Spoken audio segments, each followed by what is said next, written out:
गीतकार परमेश्वरलाई यो समय उचालेका छौँ। बतासैले उडाइलागेछ है।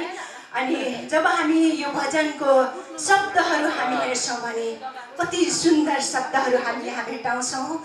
हुन्छ, यो समयमा म ढिलो नगरिकन हाम्रो स्वतन्त्र मण्डली परिवारले आयोजना गरेको यो स्वतन्त्र मण्डली परिवारको दोस्रो वार्षिक उत्सवमा पाल्नु हुने है हाम्रो निम्तोलाई स्वीकारेर आफ्नो अमूल्य समयका बावजुद पनि हाम्रो निम्तोलाई स्वीकारेर हाम्रो बीचमा जतिजना पनि आदरणीय महानुभावहरू पाल्नु भएको छ। हामी चाहिँ हाम्रो स्वतन्त्र मण्डली परिवार र म सञ्चालिका फुलकुमारीको तर्फबाट हामी न्यानो स्वागत हजुरहरूलाई गर्दछौँ।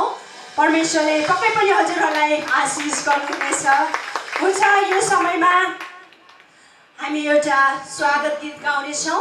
स्वागत गीत रहेको छ, यो स्वागत गीतको बोल रहेको छ, हामी स्वागत गर्दछौँ। हुन्छ, यो समयमा म क्वायर ग्रुपलाई यो गीतको निम्ति समय दिँदछु।